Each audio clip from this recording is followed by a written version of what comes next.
ऐसा कुछ होना चाहिए। तो आप में से कुछ ऐसे भी होंगे कि मैथ्स बेशक परीक्षा में काम नहीं आएगा, लेकिन इसी बहाने थोड़ा सीख लेते हैं, अच्छा है, आना चाहिए, डर क्यों रखें उसका। अभी तो आप हीरो बन के बोल देंगे नहीं आता, नहीं सीखना है। आज से 10 साल बाद जब आपके घर में चुन्नू मुन्नू होंगे ना, जब वो स्कूल जाने लगेंगे, पेरेंट्स का सम्मान नहीं करते बिल्कुल भी। वो बोलेंगे पापा स्कूल में, मम्मी आज स्कूल में एलसीएम सिखाया, आपको आता है? मम्मी कहेंगे नहीं बेटा मुझे नहीं। मम्मी बन गई, दिमाग है नहीं। ऐसे बच्चे ऐसे बोलते हैं। आपने भी ये सब बोला होगा अपने घर में, आप भी ऐसे बड़े नहीं हो गए, ये सब बोल के बड़े हुए होंगे। तो सीसेट में नहीं आएगा, समझ में आएगा। पर जब चुन्नू और मुन्नू या चुन्नी और मुन्नी जब सवाल पूछेंगे ना, बड़ी शर्म आएगी उस दिन, मन करेगा मिट्टी के अंदर गड़ जाए उस दिन। इसलिए कम से कम एलसीएम परसेंटेज सीख लीजिए। बड़ी बेइज्जती होती है घर के अंदर अगर आपको ना आता हो। मैंने तो सीखा ठीक से इस चक्कर में कि ऐसा ना हो कि हमारा नौनी हाल मजाक बना दिया हमारा, ठीक है। तो जिनको कुछ नहीं आता, चाहते भी नहीं, लेकिन हाँ कॉम्प्रिहेंशन में अच्छे हैं, रीजनिंग में अच्छे हैं, वो मैथ्स को एकदम छोड़ दें, जरा भी दिक्कत नहीं है, टेंशन ना लें। मतलब सीसेट के लिए कोई दिक्कत नहीं है। यूपीएससी में क्वालिफाइंग पेपर में है, वैसे अजीब सी अप्रोच है, पर जो भी हो। पहले जीएस मेंस में 50 नंबर का स्टैटिस्टिक्स आता था। जब प्रीलिम्स में ये सब आने लगा तो उन्होंने हटा दिया 2013 से। पहले तो आता ही था। और स्टैटिस्टिक्स किसी को ना आता हो और वो आईएएस बन जाए तो ये देश के लिए एक बहुत घातक स्थिति है। जिसको सांख्यिकी तक समझ में नहीं आती, एक बेसिक मैथमेटिक्स जितना कोई योजना बनाने के लिए ज़रूरी है, जितना किसी बजट को समझने के लिए, अपने ज़िले के लिए बजट मांगने के लिए ज़रूरी है, उतना ही मैथ्स अगर ना आता हो तो देश के साथ धोखा है दरअसल। पर ठीक है, अब है तो है, लेकिन अभी तो ये समझें कि रास्ता क्या है। तो मैं ऐसे लोगों को सम्मान के भाव से नहीं कह रहा हूँ, सिर्फ ये कह रहा हूँ कि चलिए रास्ता ढूंढना है तो ढूंढ लीजिए, मैनेज हो जाएगा, बशर्ते आप इन दो चीज़ों में ठीक हो। अगर इनमें भी ठीक नहीं है और तब भी आपने ठान लिया कि मैथ्स नहीं पढ़ेंगे, तो फिर आईएएस क्यों, पीसीएस भी अच्छा एग्जाम होता है और स्कूल टीचर भी अच्छा एग्जाम है, वो सब भी ट्राई कर सकते हैं। फिर आईएएस थोड़ा मुश्किल होगा। तो जिनके पास ये दोनों क्षमताएं ठीक हैं, वो ऐसी कल्पना कर सकते हैं। जिनको ठीक से नहीं आता ये सब, उनको मैथ सीखना ही होगा, कोई चारा नहीं है। मैथ्स में इस बार जो टीचर पढ़ाने वाले हैं आपको बहुत अनुभवी आदमी हैं। हमने इस बार सीसेट में पूरी टीम को नए सिरे से रीअरेंज किया है, एक लंबा चौड़ा डेमो सेशन रखे जिसमें मैं खुद पार्टिसिपेंट रहा। मैं 2011 में सीसेट पढ़ा चुका हूँ, मैथ्स भी पढ़ा चुका हूँ, रीजनिंग भी पढ़ा चुका हूँ, मेरा बड़ा प्रिय विषय ये रहा। तो जब 2011 में पहले साल मैथ्स, मतलब दूसरे टीचर पढ़ाते थे, अंत में ये हुआ कि 100-150 बच्चे थे जिनको मैथ्स का एम भी नहीं आता था।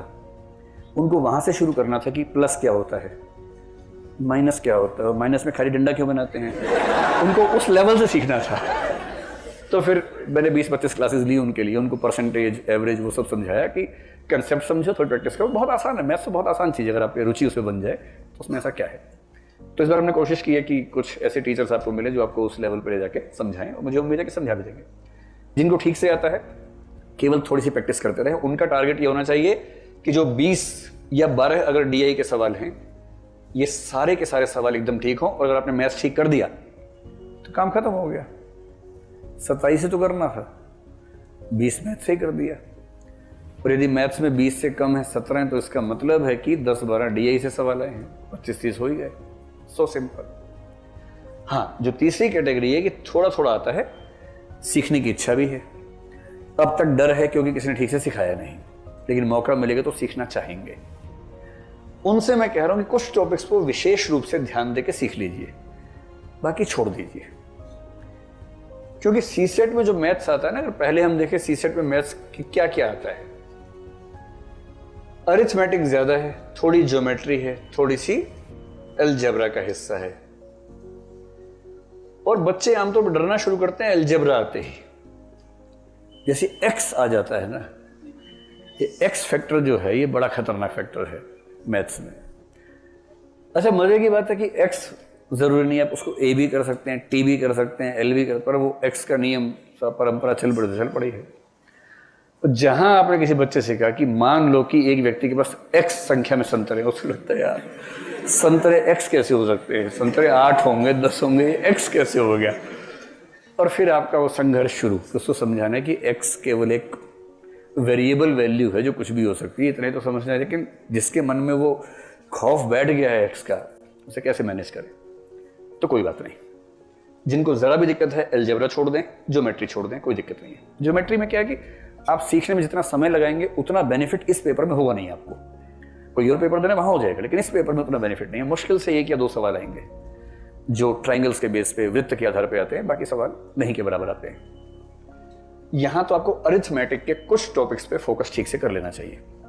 और ये मैं इसलिए कह रहा हूँ कि अगर आपने ये टॉपिक्स पढ़ लिए तो आप डेटा इंटरप्रिटेशन अपने आप ठीक कर देंगे। और यदि पिछले साल की तरह उससे 10-12 सवाल आ रहे फिर से, वो बड़ी मजेदार चीज है, आसान भी है। अरिथमेटिक का सबसे पहला टॉपिक है नंबर सिस्टम। अरे नंबर्स के प्रकार कौन कौन से हैं, नंबर्स की रेंजेस क्या क्या हैं, माइनस को माइनस से गुणा करेंगे तो क्या होगा, माइनस को प्लस से गुणा करेंगे तो क्या होगा, ऐसे कुछ बेसिक रूल्स जिन पर बेस्ड 1-2 प्रश्न आ ही जाते हैं। दूसरा जो सबसे महत्वपूर्ण है वो है एलसीएम और एचसीएफ।